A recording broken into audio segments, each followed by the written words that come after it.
Today is our track prep for the J-Zilla Z1 Motorsports event, and we are doing our second change of transmission fluid. And once again, like I did before the ALS Road Atlanta event, the manufacturer says that you use this drain here, and this is not actually a drain, but it's a standpipe inside the pan. And if you look here, right there is the fill plug that if you were to buy this transmission and LT4 engine combination for a street rod, this is where they tell you to fill the pan until it trickles out. And that's a completely separate set of instructions than what they do for the cars. Now that's because this transmission does not have a dipstick. This is the A10 transmission in the ZL1 1LE. And this is an aluminum pan, and it gets a tremendous amount of heat. Obviously from the catalytic converters, from the undercarriage of the engine. There's 11 heat exchangers on the front of the car.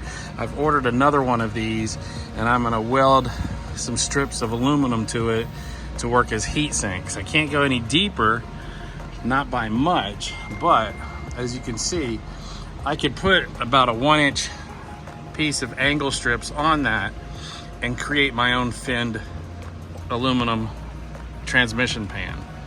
And that's what my plan is, to make that happen. But here it is, and this is what we're gonna do. So we're gonna pull this pipe plug out right here. The pipe plug probably will have a little bit of fluid trickling. Now, on this transmission, there's two plugs. There's one for the car and there's one for the truck. The one that's is up here, and it's blocked by the bracket. But that gives you a place to fill your fluid without having to go through all of the BS it takes to brake torque this to 178 degrees. Just driving around normally, my transmission's only getting to about 168 to 170 degrees using the AMSOIL fluid. So here we're gonna go again. We're gonna pull that plug out, but I've bought a siphon pump, and I'll show you how that works in a minute. Okay, now you can see I've got the plug out to where it's about finger tight, and it's just barely drooling a little bit of fluid. And that's because my fluid temperatures are about 150, 160 degrees right now, because I drove the car here to the shop today. So that's exactly where we want our fluid, is right there. And the car is completely level. Transmission is completely level. Used some extra pucks back here. Leveled it out both sides. And that's given us just a little trickle of fluid right there. And now you see it's just barely dripping out. Now it's exactly the specification that they tell you for street rods, is to have it so it just barely drips out. Now that's because the fluid has expanded thermally. Now when we put this in here, it was cold, and it was about 1/8 of an inch below the fitting. Now, because the temperature is over 150 degrees, it's expanded, and that's why they give you the standpipe, and that's why they tell you to get to 178 degrees. And what we'll do is we're gonna drain this fluid and go right back and fill it exactly where it's at now. Now, because we're draining the pan, I'm gonna refill it with more AMSOIL fluid. Each time you drain the pan, it's 8.5 quarts. So it's about 2.5 gallons.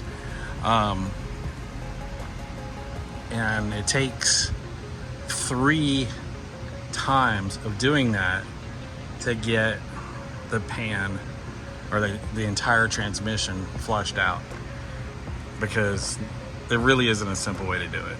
But if you want to have good fluid, and I noticed the temperatures of my transmission were far cooler this last track day than at Road Atlanta, when it was 15 to 20 degrees hotter outside.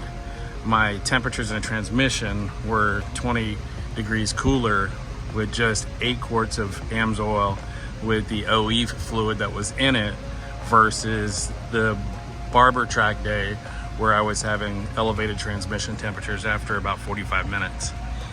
And yeah, that was 45 minutes of flat out running, refueling the car, and going right back out. So I think the AMSOIL is definitely the way to go. All right, so at this point, I've taken all of the pan bolts out except this one here and the one right there, and that's kind of to balance the pan. Now the pan still has fluid in it, and it's just still dripping. So the task here is to steady the pan with one hand, pull one screw out, and now you can see this is going to give you a little bit of interference. Forgive the noise, my brother's on the dyno. So it's easier to take this bolt out first so the pan dips down that way, because you're going to have to shift the pan to the left, and I keep dripping this on my hands.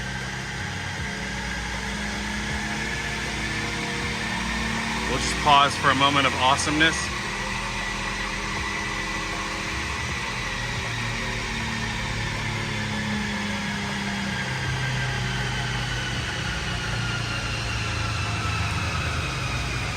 Those of you who know.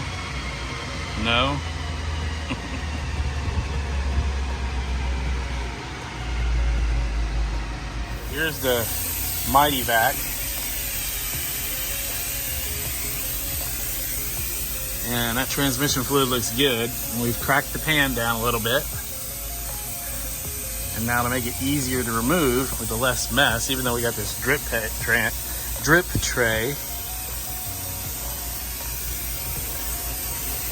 it's much easier to control when it's hot when you suck it out like this. And once again, I have the transmission pan off, and it is perfectly clean. Nothing even on the magnets. Well, not nothing, but there's no metal fuzz. Not by a whole lot. All right, here's the plan. The specification in the owner's manual is that if you drop the pan, it pulls 8.5 quarts of fluid out. So we've put 8.5 quarts of fluid into the Mighty Vac, straight out of the bottle here. Now we already had some that was available in the other 5-gallon pail that we tried using last time. That was a total fail. So we've put an exact amount in here. Now we're going to pump it into the transmission. Now what I'm doing is applying pressure by opening the valve. It pressurizes this. And we're waiting for it to bleed out.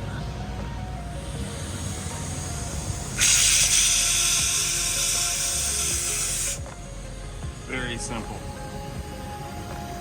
Now we're regulating the pressure here by hitting this. And what we're doing is we're focusing on this little needle, keeping it in the green.